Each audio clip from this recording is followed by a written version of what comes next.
Angela? Angela, please come help! No. What the hell is going on here? Nora, breathe. Breathe. Keep breathing. We need a doctor, please! What's going on? I don't know. Put some pressure on you. Nora was fighting for her life, but she was about to find out the reason for all of her pain, and the truth will shock her to her core. Her journey starts 10 years ago. I hate him! 9-year-old Nora couldn't believe it. Only one day after her mother died, her father was remarrying an evil gold digger. And they now pronounce you man and wife. You may now kiss the bride.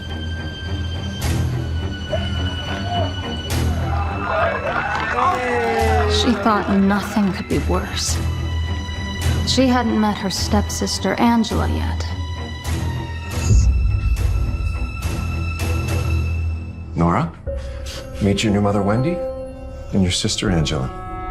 She's 9 like you. I'm not like her. I'm pretty. Nora, show some manners and greet your new family. They'll never be my family. She'll never be my mother. I had a mother and you killed her. Nora!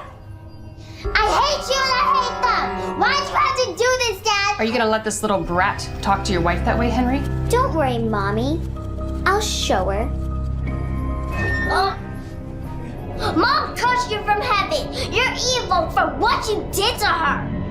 You listen to me, you ungrateful brat. Your mother was no saint. She got what she deserved. I hate you. Oh, you hate me? The man who bought you clothes and put food on the table? Huh, okay. Hate me all you want. You can stay in here alone all week for all I care. Such a shame she takes after her mother. What an awful woman. Good thing she's dead.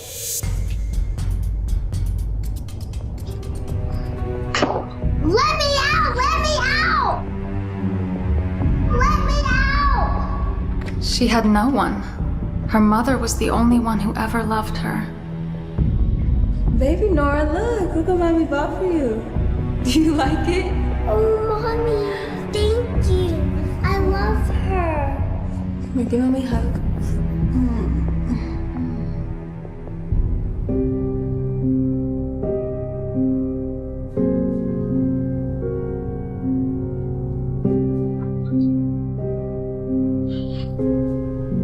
Are you ready to apologize? No. Suit yourself.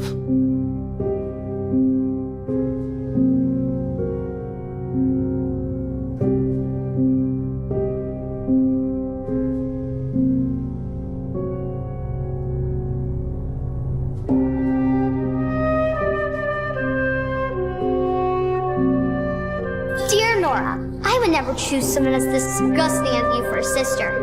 Get ready for a life of hell, you dumb loser. Signed, the pretty one, Angela. The last time, Angela! Stop it! And guess what else? My pretty mommy's getting rid of all the pictures of your ugly, dead mommy. And when she's finished, it'll be like your mommy never even existed. And so, Nora's childhood was spent suffering under Angela's constant torment. Now, as a young woman, Nora had been gaining weight and couldn't understand why. What is it? And Angela only became more inventive in her cruelty. I think I know what you're looking for. You already cut my hair. Haven't you tortured me enough for one day? Jeez, relax. Just thought maybe. I don't know. You want this? Give it back. Gosh, it's been so long since I've seen a photo of your mother. I'd almost forgotten how hideous she was. I already said, give it back, Angela. I'm just trying to look out for you, sis. Nora hated being reminded of her relation to Angela. You know my mother doesn't allow photos of her in the house. I'd hate to have to tell her that you broke the rules. Angela, please. I'm begging. Okay, fine. I won't tell Mom.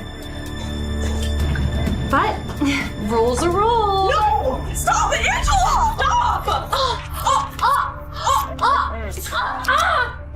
Don't make me use these on your face, Nora. Plastic surgery costs a lot these days. clean up this mess or I will tell Mother on you.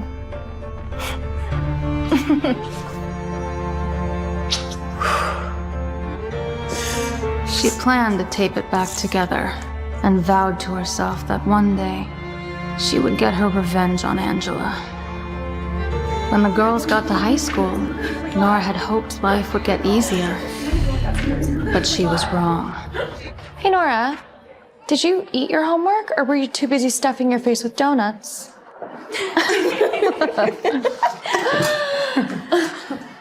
Great work again, Angela. Thank you, Miss Stevens. You're such a great teacher. What's up with that outfit, Nora? Trying to distract the world from your base? Hey, go easy on her. It's not her fault she's so repulsive that her own father can't stand the sight of her.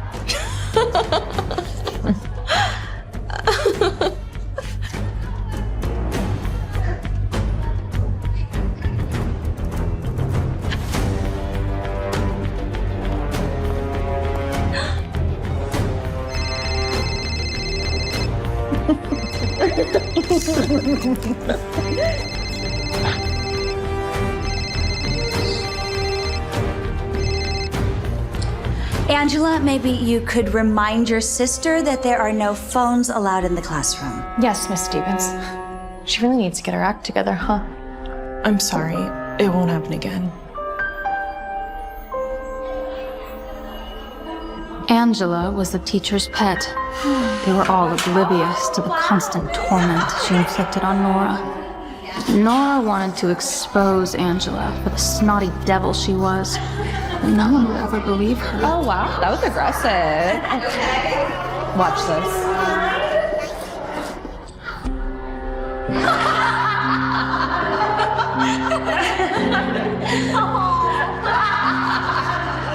Angela had them all hypnotized.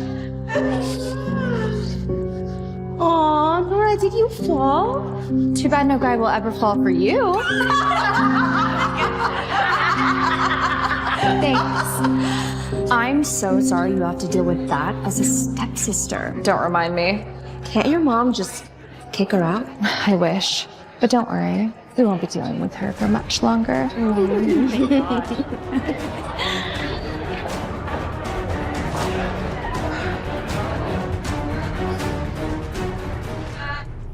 Hey, I got my report card back. Daddy! Look at my good grades. You even got an A in AP Biology? I am so proud of you, Angela. My beautiful, brilliant superstar. I got all A's too, Dad. Do you want to see? Stop bragging, Nora. It's unbecoming. Ow! Mom and Dad, they'll never treat you as my equal, no matter what. They have other plans for you. Plans? You can run alone. The plan was to marry Nora off as a way of stealing Nora's inheritance from her mother and leaving Nora with nothing. Anthony Gray, the heir to the Gray family fortune, was their chosen partner. Look, I'm under a lot of pressure from my family to find a suitable wife. Oh, of course. I get that you don't want to settle down yet. You're so young. Let's put all our cards on the table. I'm rich. Really rich. And I'm here to get richer. And I can promise you it'll be worth your while. You'll have the Smith name and half of her inheritance, with zero emotional commitment from myself. Yeah. Precisely. Well then, say it's a pretty good deal to me. So do we have a deal? We do. Welcome to the family. Thank you. What? I'm not just gonna marry some random man you guys picked up off the street. Oh, honestly, Nora, do you really think you'd be able to find a husband on your own? Anthony Gray has plenty of prospects. Gray? You can't do better than him. It's not Anthony. I don't want to get married at all. I'm 18 years old, for God's sake. I'm going to college, and I'm going to be a doctor, just like my mother. It's all she ever wanted from me. You seriously think you're smart enough to be a doctor? Yes, I do. Then you're delusional, just like your mother. And Tell me, who's gonna pay for this medical school? I'll pay for it myself. No, you'll marry Anthony Gray, and then you'll be his problem to deal with. Now get out. Mom, she hit me! You'll be in debt forever, mark my words. Truthfully, Nora hadn't thought about that. Henry and Wendy kept her inheritance a secret from her. How dare they set that ugly virgin up with a hot bachelor like Anthony Gray? I thought you wanted to get rid of her. Not like this. I'm the beautiful one. I deserve the hot, handsome husband. Angela, careful. Are you gonna do anything about it? Daddy probably worked out a deal with the Grays. Anthony marries a Smith daughter for the name, and then we get half the Gray money. But if Anthony prefers a different Smith daughter... Ugh. Anyone with eyes would prefer you other than that dumb, ugly... For sure. I can't let that pathetic virgin get married before me. And with some subtle seduction, Anthony will be all mine. Angela set her plan to seduce Anthony in motion the very next day. Oh, so this is his favorite restaurant. She stalked Anthony's social media to find his favorite lunch spot and plan an accidental meeting. Excuse me? Oh my gosh, I'm so sorry. I didn't see you there. Wait, are you Anthony Gray? What a totally random coincidence. Do I know you? Yes, of course you do, silly. I'm Angela. Angela Smith. I think you're supposed to be engaged to my god-awful stepsister, Nora. Which, by the way, she lies, she steals, she does drugs, tons of them, and she's a slob. Listen, that marriage is just a business transaction to get my family off my back. If you have a better proposal, let me know.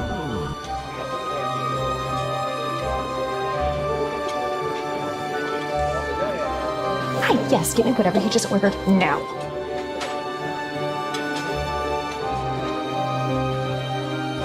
Hey, can I sit here? Thanks. You're welcome? Thank you. Wait, you got the... Bacon cheddar cheeseburger with extra raw onion? Oh my god. We got the same thing. What a small world. I love it. That is weird. I mean, this place doesn't look like much, but best burger in town. God, I know, right? We have so much in common. It's almost like you should marry me instead of my hideous stepsister. Oh, I only agreed to marry her to get my parents off my back. I'm not... Okay, so that's what you meant by business transaction. But wouldn't it be nice, though, to have a partner, share things in common with, somebody that you can really enjoy life with? I mean, it could be Nora. It could be you. Marriage is whatever. It's really just a means to an end.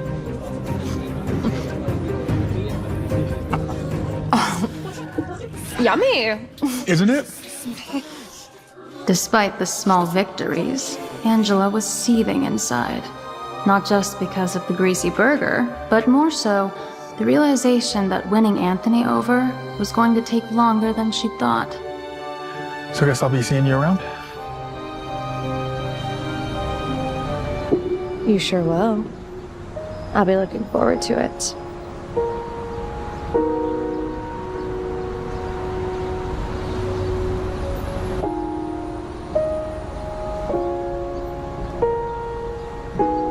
Your breath smells like onions. That's me. No, it doesn't. It's been weeks of his little games. I know he's attracted to me. Who wouldn't be? You're gorgeous. I don't understand. Why won't he just leave her? Maybe he just needs a little more persuasion. And the more persuasion was exactly what Anthony got. Hello there. Don't hello there me. What the hell? Mom and Dad said they're setting a date for your engagement party with Nora. You should want me, not that sad, pathetic little virgin. But I told you, it's family business. Engagement has to happen. Angela had heard her father talking about Dr. Henson having money problems, so she took her opportunity. Angela, I can't knowingly make someone sick in good conscience, let alone Henry's daughter. Can your conscience come up with $500,000 in a week? Now, remember, drugs can't be too strong initially. They've got to be subtle at first. But then, I want her to get sick quick. None of the meds Dr. Henson prescribed would be harmful on their own, but when used together, they could cause a slow but steady health decline. Get this filled at the pharmacy. What are you, stupid? What if somebody sees me? Lisa, you do it. What? What if I get caught? Well, that's a good thing orange is your color. When can I expect my reward? Well, when either Anthony calls off the wedding, or when that... whichever comes first. Angela was proud of her perfect plan. Not only would this make Anthony call off the engagement, but Nora would be left fighting for her life. Angela crushed the prescription pills and periodically placed them in Nora's food and drinks. Each time, a small enough amount that Nora never tasted anything unusual. The pills worked just as Angela wanted. Nora was getting sicker and sicker, and no one could figure out why.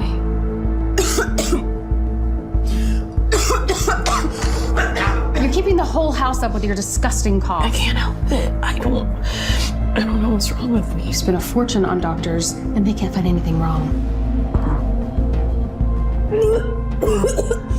Keep it down. Nora refused to let her mysterious illness or her abusive family stop her from securing her ticket out of this nightmare. A college acceptance letter. Wendy and Henry tried to keep the Grays away from Nora so they wouldn't see how sick she was getting. But Angela invited Anthony over behind their back. It's really sweet of you to drop by, Anthony, but she's fine. She's not even that sick. Look, my parents insisted. They don't want to waste a bunch of money on an engagement party for a half-dead bride. All right, I'm coming in.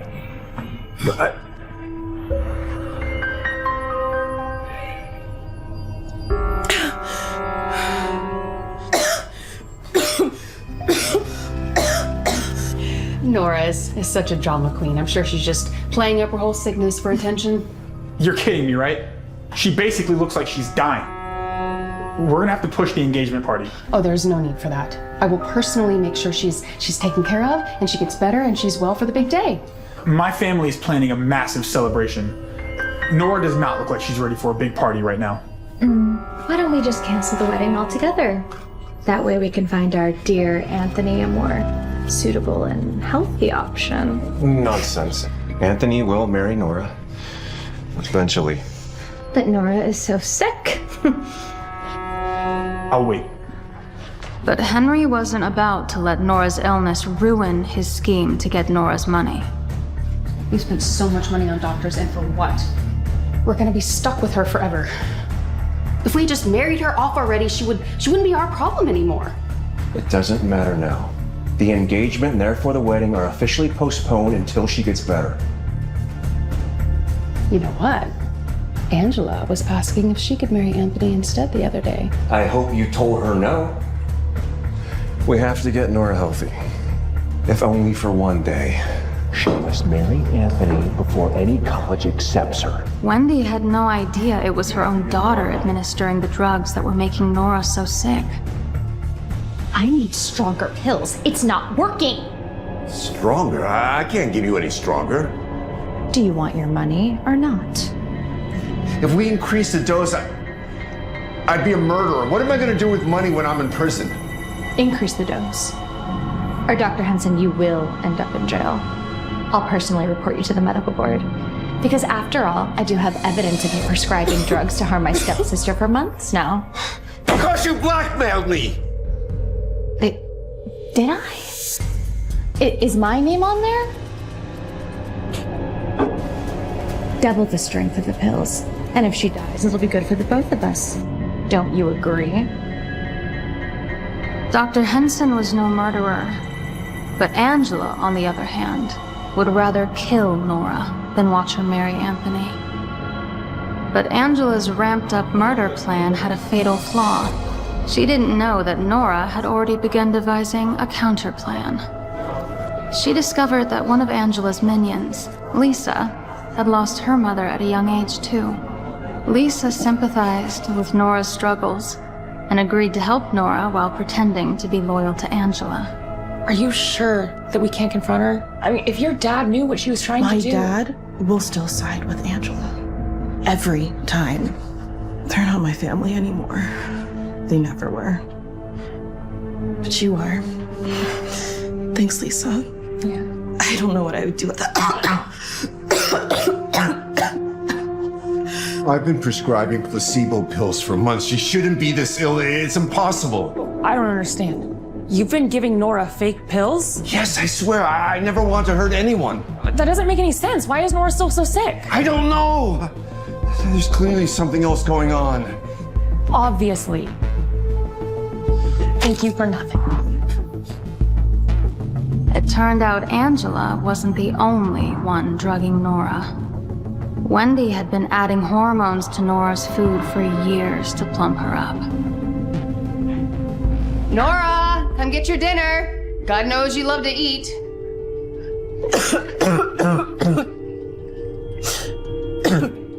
Lisa? Nora. Please, help me. Something is really wrong. That makes no sense. Dr. Henson said he's been prescribing you placebo pills for months. How are you still getting worse? I don't know, but my dad still refuses to call off the wedding. Please. You have to help me get to a doctor, quick. Otherwise, I might die here.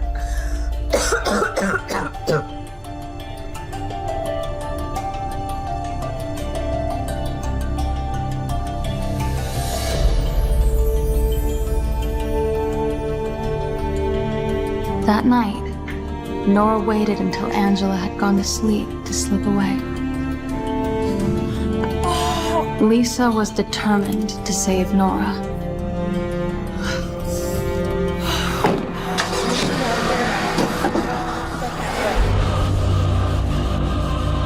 Little did they know, Angela was on to them.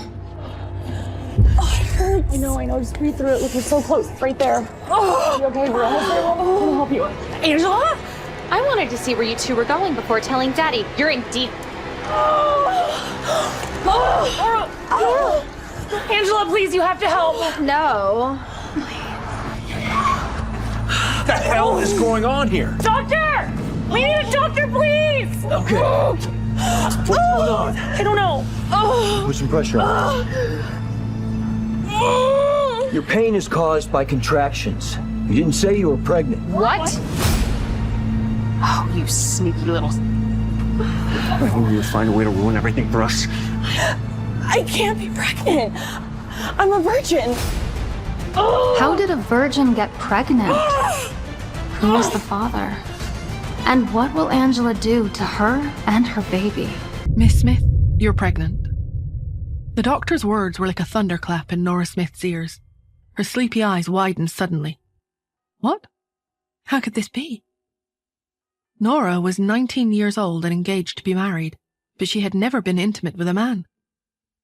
But the doctor handed her the medical report so she could see for herself. You're already well along in your pregnancy. You're not in good health, so I'm afraid an abortion would be too risky for you. Your only option at this point is to give birth to the child. Nora returned home in a daze. After her father gave her a stern lecture, he searched the surveillance cameras for evidence.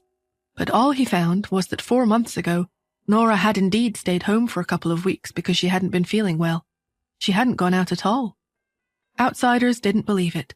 Everyone secretly mocked her. Her belly is already so big, but she's still giving excuses and saying that she didn't go off and see some man. Poor Anthony Gray, being engaged to a woman like that. I feel bad for him and his family. She's already fat and ugly, and her family background is nothing to brag about. She was lucky she even had this opportunity to crawl up the social ladder with a marriage into the Gray family. Now that she's gotten herself pregnant before the wedding, the Grays will break off the engagement, right? After weeks of the speculation flying around, Anthony Gray finally paid the Smiths a visit. He sat down with Nora and her father in the study. By that time, Nora's belly was already bulging. 8 months into her pregnancy, her belly was so big she couldn't see her toes when she looked down. Nora's father asked cautiously, "Anthony, are you thinking of breaking off the engagement?" But Anthony's answer surprised him. "No, my grandfather wouldn't allow it." The Grays were rich and powerful, with a social standing far above anything the Smiths could dream of. No one would blame them for taking this opportunity to break things off. There didn't seem to be any way they could benefit from going ahead with the engagement. The more Anthony thought about it, the angrier he became. He cursed furiously. "I already can't stand the sight of her pig-like face. Now she's pregnant with some other man's child. Why should I have to take responsibility for her screw-up? I'm not interested in being a hero." Immediately, Nora's father said, "Anthony, don't worry. I'll send the baby away as soon as she gives birth." Nora, who had kept quiet this whole time, suddenly raised her head. "No." In the past few weeks, she had gone from shock to bewilderment and then gradually settled into a state of acceptance. She could feel her child's heartbeat more and more clearly as each day passed, and she had grown to love the sound. The child was innocent. She had decided she couldn't abandon it. She wanted to cancel the engagement too. At that exact moment, Nora suddenly felt waves of pain and convulsions in her abdomen. "This is it," she thought with alarm. "I'm going into labor." 5 years later, Nora was awakened from a nap by the sound of a crisp, chirpy voice. "Mommy, wake up, the plane is landing." Nora opened her eyes to see a young, delicate, adorable little face. Cherry Smith's large eyes blinked, and she rested her chin on her hands. "Mommy, why did we come back to the States this time? Are we looking for Daddy?" Nora stretched and sat up lazily in her comfortable business class seat. She said lightly, "You don't have a father." Cherry sighed like an adult. "I don't believe you. I'm not a 3-year-old anymore. Of course I have a dad. Everyone has one, right?" Nora didn't reply. She just sighed as she tied up her shoulder-length hair. Her fair skin and sharp, pert nose, coupled with her rosy lips and graceful figure, made her a beautiful sight on the plane. Cherry continued to mumble with dissatisfaction. "If we aren't looking for Daddy, then are we looking for my big brother?" Big brother. A cold glint flashed across Nora's downcast, almond-shaped eyes. 5 years ago, she had actually given birth to a pair of twins, a boy and a girl. But Nora's father had ignored her wishes and tried to take the 2 children away. She had fought with everything she had to try and stop him, even while she was still confined to the delivery bed. In spite of her struggle, she had only managed to save Cherry. Nora had ended up in a critical condition. If her aunt had not rushed her overseas to recuperate, she didn't know if she would have survived that horrible time. It had taken her the best part of those 5 years to recover. A change in routine and medications revealed that an incorrect prescription of hormones had been the cause of her obesity. During her extended recovery period, the extra pounds had shrunk away. As far as anyone else knew, she was returning to the States now because the Grays had finally agreed to call off her engagement to Anthony. She was simply there to sign the papers and wrap up the details. But Nora's real mission, the most important thing, was to find her other child. Half an hour later, the plane came to a complete stop. Nora let Cherry sit on the luggage rack while she pushed it forward. As soon as she turned on her cell phone, it began to ring. On the other end of the line was a frivolous but lively voice. "Athena," the person said, using the name Nora had chosen for work. "You have to be careful." Nora asked casually, "Why?" "Justin Hunt is on a global hunt for your personal information. Do you know how well connected he and his family are? He's not going to give up until he finds you." The voice sounded a little like its owner was gloating. "Oh," was all Nora could think to reply. "Athena, you were overseas before, so you weren't in his territory. That's the only reason you were able to avoid him. But now that you're back, you won't be able to escape anymore. You're the most prestigious surgeon around. Can't you just treat his grandmother and get it over with?" I've heard Justin is a very generous and very handsome man. Wouldn't it be great if you two got swept up in a big, dramatic, scandalous affair? Nora yawned lazily. The Hunts were highly influential in the business world, but they were a sprawling family with notoriously complicated relationships. Nora knew that taking on a Hunt as a patient might get her dragged into a struggle for power and inheritance. Why would she stick her nose into the public or private matters of such a rich and powerful family? She had come back to the US to look for her son. She couldn't get involved in any complications. As she approached the exit, Nora spotted a familiar figure in the arrivals area. Without thinking, she replied to her caller, "I'm not lucky like that, but thanks." After hanging up, she tossed the phone in her pocket and cast her eyes downward coldly. She hadn't expected to see this particular old acquaintance so soon. A man stood at a prominent spot at the exit of the airport. He was wearing a suit and looked quite bright and cheerful. He looked a little more mature than he had 5 years ago, but he hadn't changed all that much. There he was, her fiancé, Anthony Gray. With a pickup placard in his hand and a big smile fixed on his face, he stood impatiently and grumbled, "When exactly is that damned woman coming out?" From behind him, his assistant said, "Mr. Gray, please be patient. Your grandfather has specially instructed you to refrain from making things too unpleasant, even if you are calling off the engagement." Anthony frowned, ruining his cheerful act. "Patient? I'm disgusted. She was a mess before. She must look even worse now. I bet she'll want to save the engagement even more now, right? How did I get stuck with someone like her?" Nora heard every horrible thing he said, but she didn't bat an eye. In the past 5 years, she had repeatedly brought up her desire to break off the engagement. Neither the Smiths nor the Greys had respected her wishes. Who exactly was stuck with whom? She couldn't be bothered to pay any attention to that man. She planned to leave immediately with Cherry. After he finished his grumbling, Anthony turned, and his eyes lit up. A beautiful woman was walking toward him, the first to come off the flight. She was gorgeous, unbelievably stunning. It was as if the entire airport had lit up a few notches brighter the moment she appeared.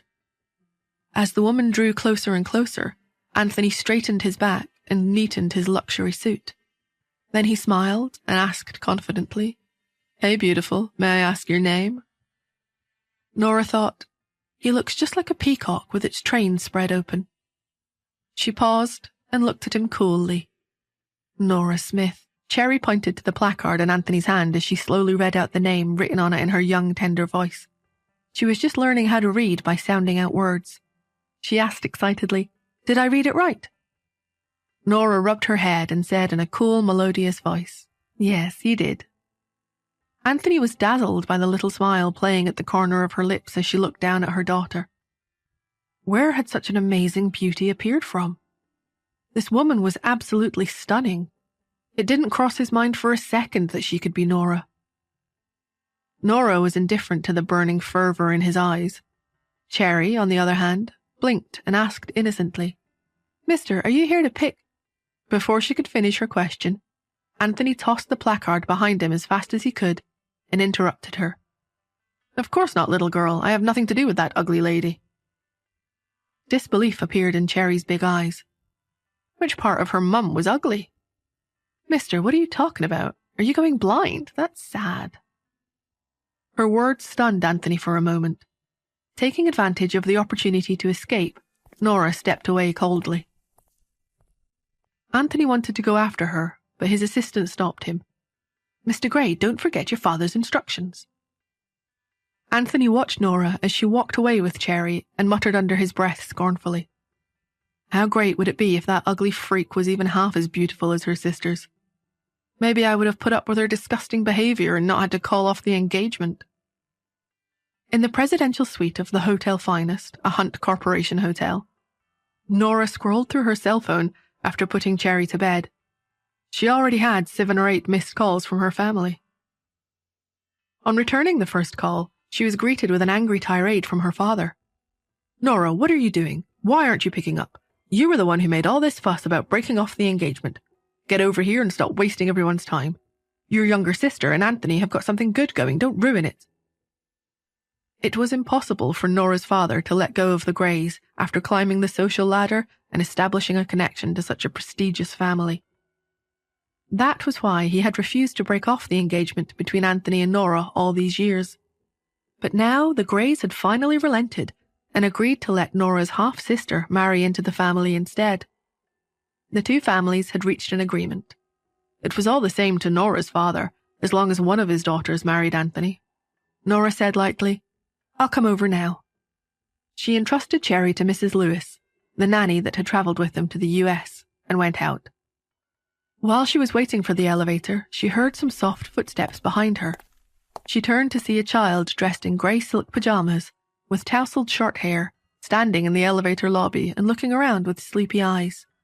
Her daughter had short hair, and her exquisite, adorable facial features made it hard to distinguish whether she was a boy or a girl. And when they were living abroad, Cherry would always give Nora a hug every time she went out. It seemed perfectly normal for her daughter to come and wave her off, so Nora didn't think much about it. She just squatted down as she always did and hugged and kissed the child on the forehead. Although her voice was low, it was gentle. "I'll bring you some chocolate mousse cake tonight, baby. Go back to your room now." Her daughter's usually quick-witted eyes became dazed for a moment. Nora figured she was probably so sleepy that she had turned silly. Then she nodded and turned around and walked away. They were staying on the top floor of the hotel in a luxury presidential suite. There was only one other suite on the same level.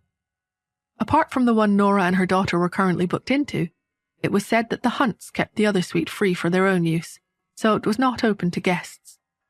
Nora figured there was not likely to be anyone staying there. The elevator chimed as it arrived. Nora went in right away. She was gone so quickly that she didn't see the door to the other presidential suite opening. A tall, striking figure walked out. The man's back was to the elevator entrance. His voice was low and deep, and he had an imposing aura that was hard to ignore. He ordered the child, "Go back to your room, Pete." 5-year-old Pete Hunt, the only grandson of the family, was still staring in the direction of the elevator. The soft hug and the kiss on the forehead had made him blush uncontrollably. Pete's face scrunched up tightly. He had been brought up strictly ever since he was a baby. Every one of his meals was carefully created to give him the best possible nutritional value. But a strong desire suddenly emerged in the boy, who had always been taught to exercise such strong self-control. He announced, "I want to eat some chocolate mousse cake." Justin Hunt was bemused by the child's response. He picked him up and carried him back into their suite in one arm. Exuding an icy aura that many people found intimidating, Justin walked over to his computer and continued the video conference he had been in the middle of. The person on the screen gave him their report. "Mr. Hunt, we've confirmed that Athena has indeed returned to the States.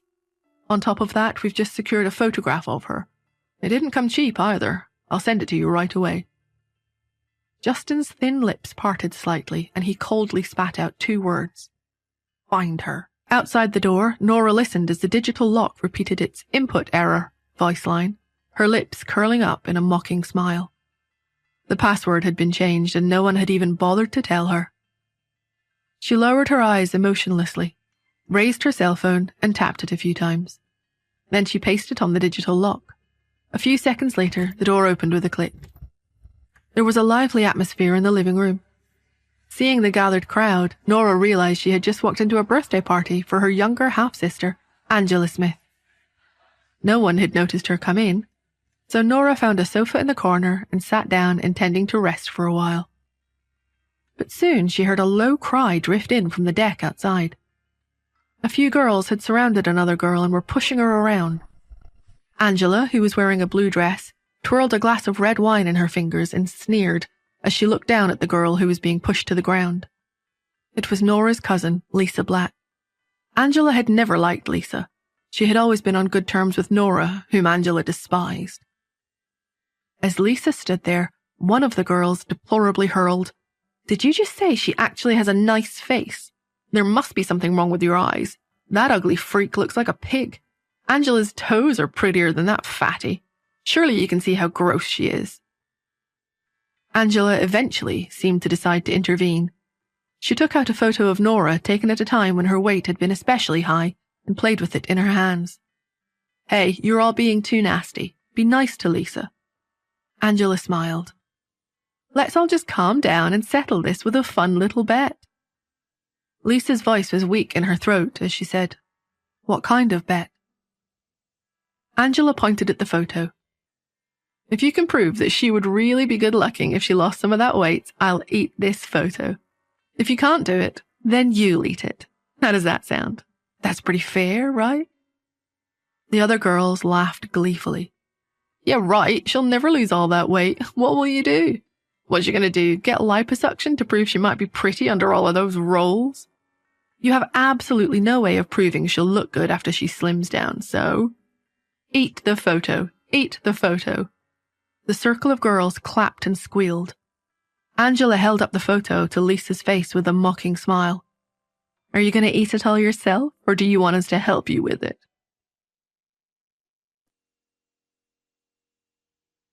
Angela's eyes gleamed viciously. The party had been going so well. Everyone had been congratulating her and joking about her sister Nora. Why did Lisa have to stick her neck out and try and speak up in Nora's defense? It was too ridiculous. Angela was about to pass the photo to Lisa so she could watch her try to swallow it whole. But suddenly, a fair, slender arm reached over and plucked the photo out of her hands. It was Nora. Without a single glance at any of the girls, she balled up the photo in one fist and grabbed Angela's hair in the other. When Angela opened her mouth to cry out in pain, Nora stuffed the photo into her mouth. Her actions were as slick and smooth as butter. It was only when she tasted the bitter paper in her mouth that Angela finally pulled away. She was about to spit it out when she heard the woman say, in a low and indifferent voice, "A bet's a bet, Angela. Swallow." Angela froze. She looked at Nora as if she were a ghost. Angela didn't recognize Nora at all. All she saw was a woman wearing a simple white shirt with jeans that accentuated her long legs and slender waist. Her hair was tied in a low ponytail, with a few strands escaping to wisp around her neck. Her skin was as smooth as silk, fair and clean. She was an exceptionally beautiful girl, nothing like the Nora in Angela's memory. But still, she thought, that voice is familiar. Can it be?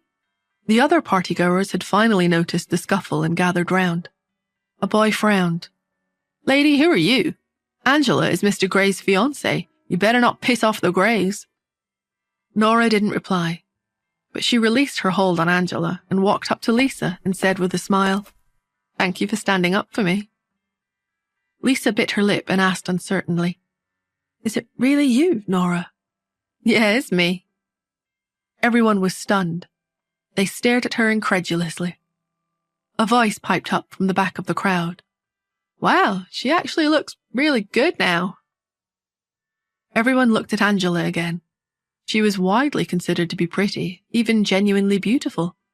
She had always been proud of her looks, but standing next to Nora, Angela looked dull and plain in comparison.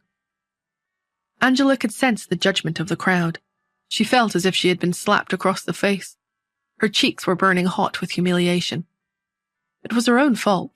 She had deliberately told Nora to come back and announce that she was no longer engaged to Anthony during the birthday party. Angela had wanted everyone to see the two women side by side and know how much more beautiful she was than Nora. It wasn't supposed to go like this.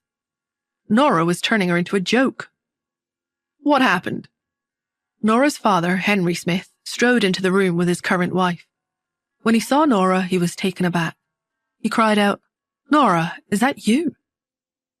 The shock on his face was clear. He too had never imagined his elder daughter could be so beautiful. The light in Angela's eyes flickered at the sight. Suddenly, she burst into tears and pulled the photo from her mouth. She wailed as loudly as she could for the crowd. "Nora, I'm sorry that Anthony is breaking off his engagement with you. I know you hate me for it. Take it out on me as much as you want." Her sobs snapped their father back to reality, and he reached out as if he were about to hit Nora himself. "Nora, Anthony is breaking off his engagement with you because of your bad choices, your cheating, the pregnancy. You ruined that relationship yourself. What does your sister have to do with it? His words made Nora feel cold as ice. 5 years ago, her father's cruelty had broken her heart.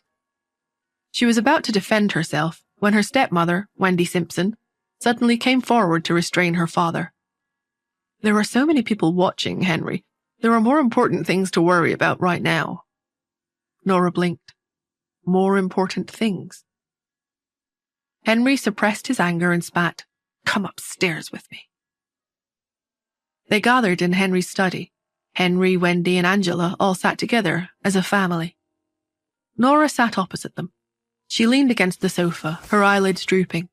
She knew the expression must make her look ridiculously angry, even hateful. But anyone who really knew her would understand that she was just tired.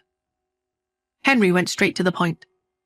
"Nora, the Greys have agreed to cancel your engagement. Your sister will marry Anthony instead. It's also your sister's birthday today.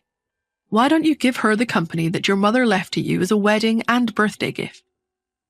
Angela added eagerly, "Your pregnancy scandal embarrassed all of us. You nearly dragged the Greys down with you, and their reputation still hasn't completely recovered. You've got a lot of mistakes to make up for. You can start by giving me the company." Henry passed the contract that he had prepared in advance to Nora and said, "This is an ownership transfer agreement. Sign it." Nora's eyes went cold. It was obvious the Smiths had been the ones to resist cancelling the engagement because they wanted to use the marriage to climb up the social ladder. The Greys had also refused to cancel it for some reason, though Nora didn't know why. But now they were all trying to blame her for everything. Everything that the Smiths had came from Nora's mother originally. They had already claimed the house. Now they were trying to take the company. Nora felt her stomach coiling in disgust at their greed. She looked up from the paperwork and said, "No." Angela screeched like a cat that had been stepped on. "Nora, what do you mean by that?" Nora glanced outside. It was getting late. She wanted to get back to see Cherry and get some sleep.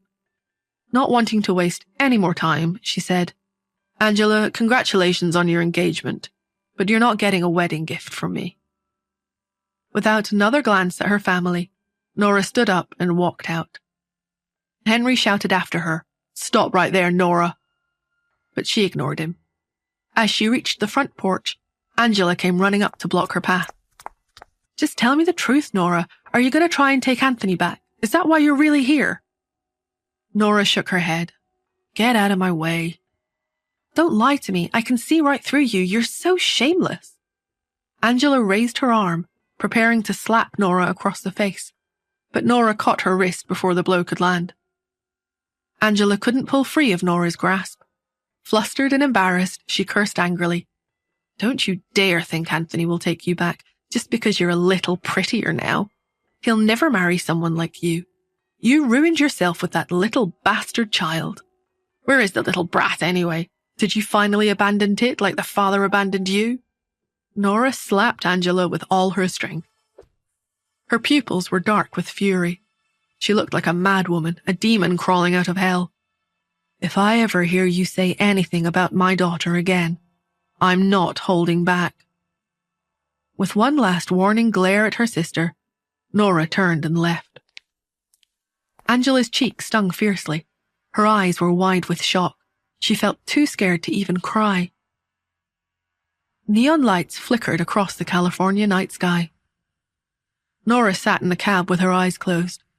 Lights passed across her face as the car rolled past the nightlife of California, flashing brighter and then dimming to a soft haze at random.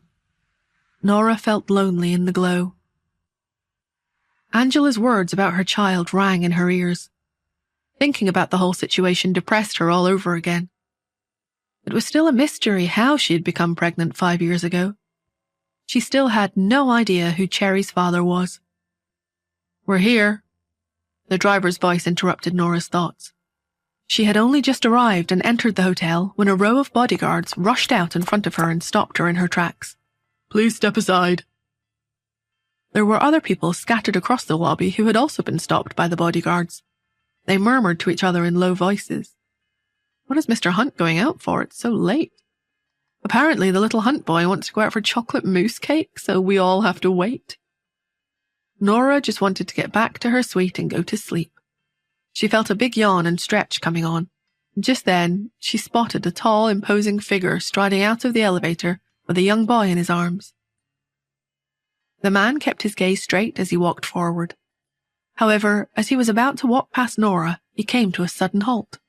He looked at her piercingly and said in a deep voice, "Miss Smith?" Nora froze mid-yawn.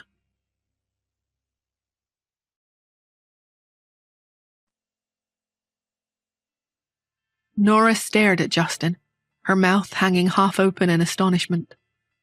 The man was very tall, standing at just a little over 6 feet tall. He was dressed in a black bespoke suit that drew the eye to his long, straight legs. The lavish hotel lights spilled across his blank expression, highlighting the angles of his face. He radiated arrogance. However, the mole at the corner of his eye brought a charming touch of human beauty to his cool conduct. For all his haughtiness, his manner was restrained. The little boy he was holding also wore a suit. He had buried his head in the man's shoulder. A casual onlooker might have assumed he was just a shy child, but he had been taught to hide his face when he went out in public. The Hunt family feared the media might try to take photos of their youngest child and start trouble for him. But Nora was in no mood to wonder about the child in Justin's arms, or appreciate Justin's good looks. She had more important things to worry about. Had Justin Hunt found out that she was Athena? The alarming idea had just occurred to her when she noticed Justin's frown. He looked straight at her and said, "Stay away from my son. Also, you're not my type." His voice was deep and melodious, smooth and musical to the ear. It made people want to hear him speak a little more, at least until they were driven away by his chilly aura. Nora's eyelids had been drooping because of drowsiness, but now they widened big and round in confusion. Before she could recover from her surprise, he turned away and strode off. The other people in the hotel lobby looked at her all at once, and then took a step back as if she was contagious. Hushed whispers broke out amongst the crowd. "That was a bad move. I've heard many people have tried to get close to Mr. Hunt through his son, but he hates that more than anything. The last woman who tried to cozy up to the Hunt's youngest ended up with some old man in the end. I don't know what the woman did, but clearly she screwed up." It was only when she overheard their comments that Nora finally understood why Mr. Hunt had spoken to her so rudely. She shook her head in disbelief at his arrogant assumption. Is that man out of his mind? Once Justin had left, his bodyguards also withdrew. After a few moments, the hotel lobby went back to normal. Inside the Hunt family's extra-long black Bentley, Justin's son Pete had a sullen look on his face, and he made a silent protest. Justin frowned. After his son's abnormal behavior earlier that night, he had checked the surveillance camera footage in the corridor. There, he saw that woman he had just encountered in the lobby had kissed and hugged his son. The problem was that for the very first time, Pete, who had always avoided others and disliked physical contact, hadn't resisted. Had that woman overcome his son's shyness with her beauty? Even her casual clothing couldn't hide. There had been a kind of wild carelessness in her manner, from the way she stood to her gesture when she yawned. Not to mention that startling defiance in her cat-like eyes when she was facing him. She was utterly unlike any other woman. He wondered what tricks she had up her sleeve. Back at the Smith house, Anthony arrived just as the birthday party was ending. Angela's face was swollen and a clear handprint could be seen on her cheek. She pressed a towel filled with ice cubes to the bruise. In tears, she complained, "Why are you so late, Anthony?" He looked uncomfortable for a moment. On the way to the Smiths, he had taken a detour and asked a private investigator to help him find out more about the beautiful woman he had seen at the airport that day. Anthony coughed awkwardly and put on an anxious and concerned look. "What happened? Did Nora hit you? Is she refusing to cancel the engagement? Where is she? I'll take care of it myself." Angela hesitated. Take care of it himself, but that means he'll see her. She thought of that aggressively beautiful face and her heart filled with dread. She tried to tell herself she was being silly. Even if Anthony were to see Nora again, that didn't mean he would like what he saw. Right? Angela tightened her hold on the towel. Finally, she said, Anthony, you don't need to go in person. It's not about you. She just won't let go of the company. Don't worry, I'll make her come around in the end. Anthony didn't insist. He was too distracted to really hear what Angela was saying. He nodded and said, we need to get that company or Grandpa will never agree to our engagement. I'll leave this matter to you. I don't want to see her pig-like face either. How did she look? I bet she got even uglier while she was away, right? Angela hesitated. She avoided answering the question, just saying, you don't have to worry about seeing her again. I'll definitely come up with a solution. Okay. After leaving the Smiths, Anthony drove absent-mindedly. His mind was filled with memories of the woman from the airport.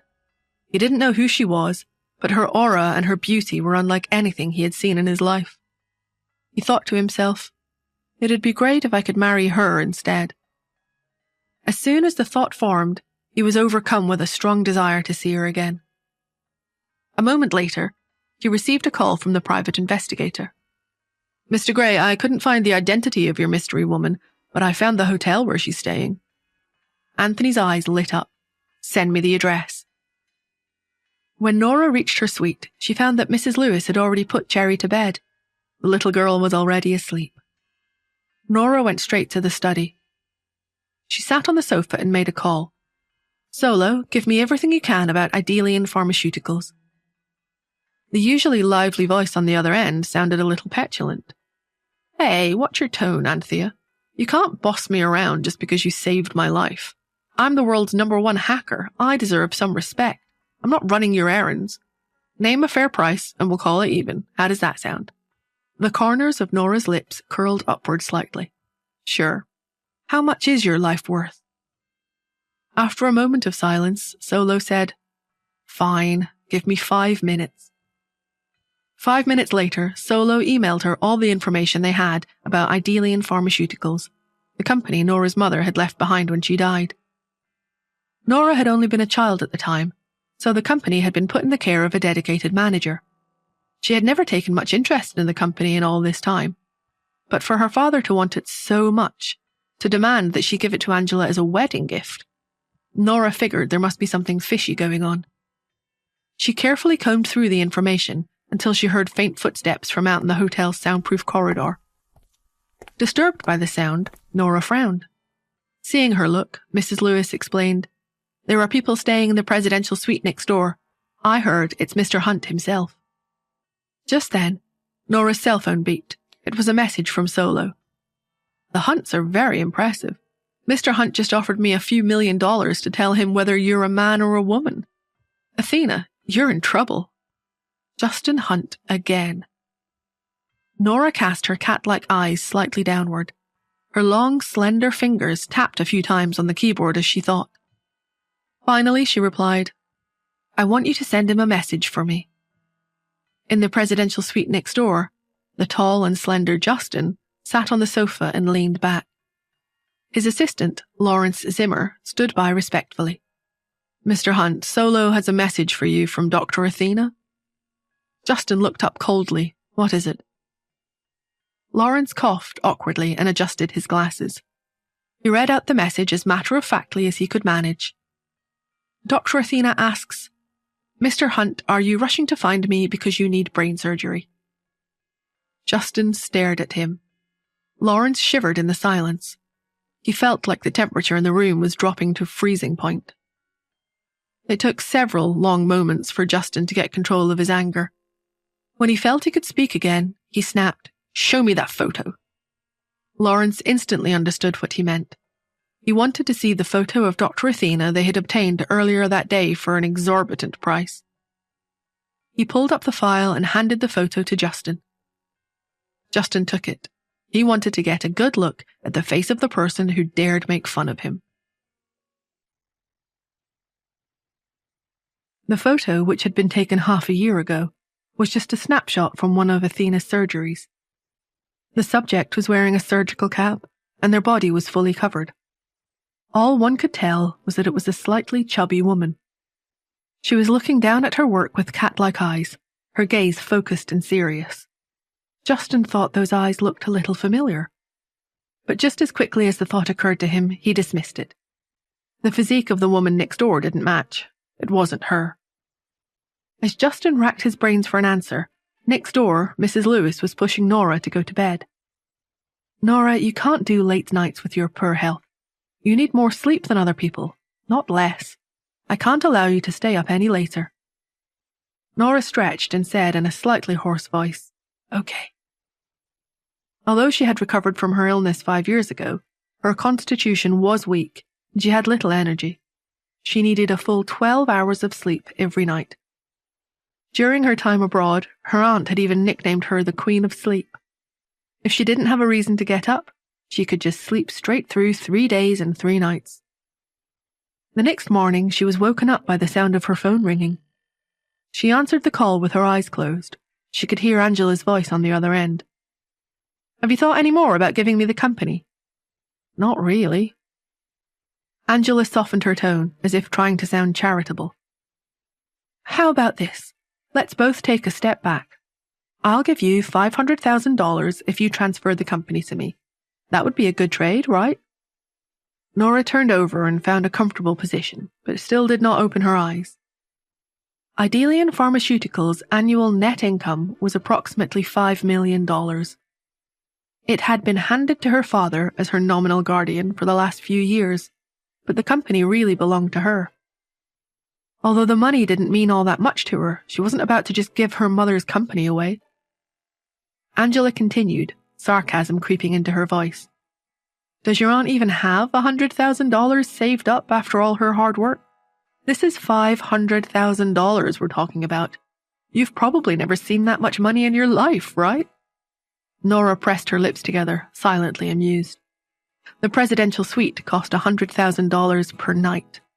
Her aunt had been so concerned about ensuring Cherry's comfort while Nora looked for a house that she had booked an entire month's stay.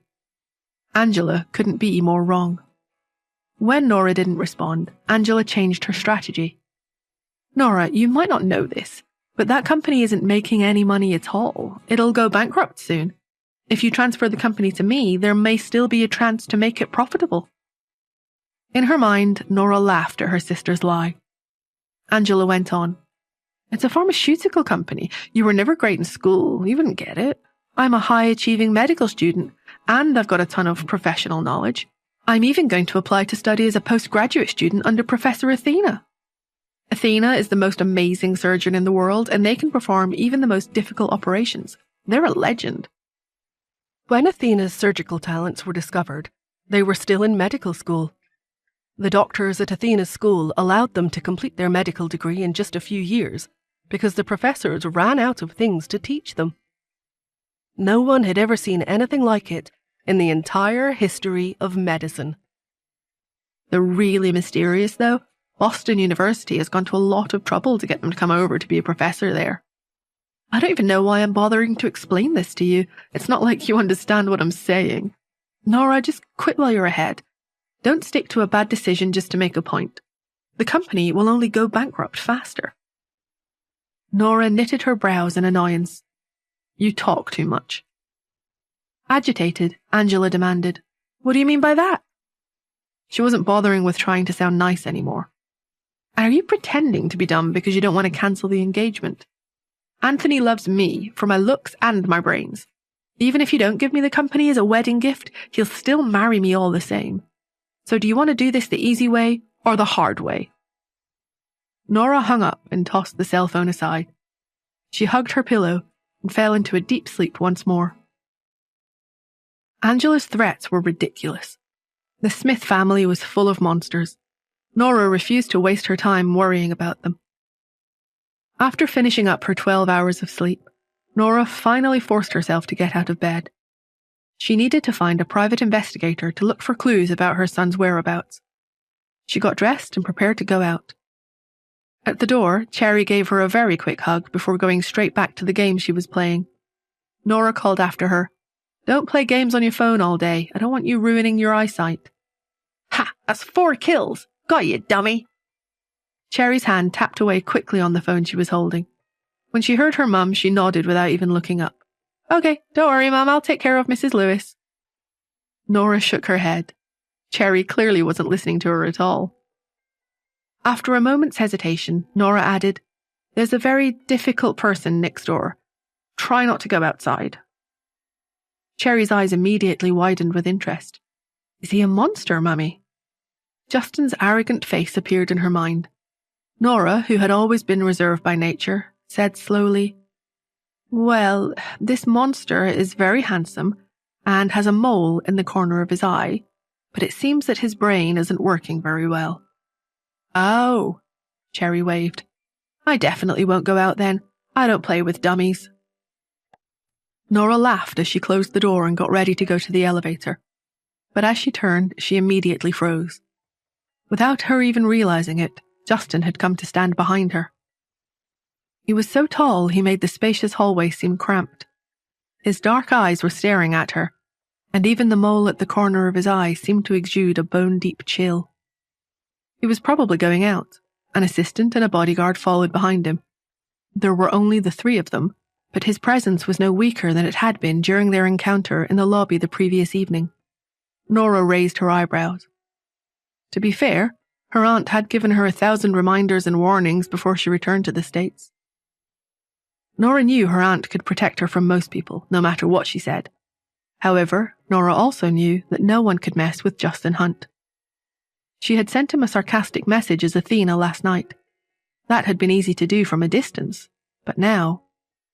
Nora cast her cat-like eyes down slightly and said casually, "Mr. Hunt, I was just joking with my daughter. I definitely wasn't talking about you." Mr. Hunt's assistant, Lawrence, fought to keep from laughing, but the corner of his lips twitched a little. He couldn't believe how this woman dared to lie to Mr. Hunt's face. He had heard everything she had said about the monster with a mole at the corner of its eye. She hadn't said it aloud, but it was clear that monster's last name was Hunt. There was no visible emotion on Justin's face. He was rarely expressive, which made it difficult for people to know what he was thinking. He merely cast a long look at Nora before taking the lead and walking ahead. Nora hung back deliberately to let Hunt's group take the elevator and put some distance between them. Once they were gone, she let out a sigh of relief. That man had only given her a simple glance just now, but she could feel the fury in his look. He was trouble. It was best she stayed far away from him. In the elevator, Justin narrowed his eyes slightly. He hadn't been able to see clearly in the dim lighting the night before, but running into her today, he could see she was astonishingly pretty. She kept her cat-like eyes turned down demurely, and her curly eyelashes were long and black. She appeared sweet and docile, but a wild energy seemed to crackle from out of nowhere. Something about her felt familiar, particularly the way she stung him with such polite insults. Back in the Hunt suite, Pete waited until he was sure his father was gone. He was a little afraid of his father sometimes. In his head, he thought of the man as a demon lord. Once he was sure the coast was clear, he dialed the neighboring room's phone extension. Someone picked up and he heard a young voice say, "Hello?" Pete paused. "I'm staying next door. Can I come over and visit you?" The little girl sounded surprised. "Oh, are you the little dummy from next door?" Pete was shocked into silence. He was used to everyone knowing him as a genius and a prodigy. This was the first time someone had called him a dummy. However, the little girl quickly spoke again. "Can you play games with me?" A light twinkled in Pete's dark eyes, and he replied, "Yes, I can." Please subscribe to the Pocket FM YouTube channel and press the bell icon.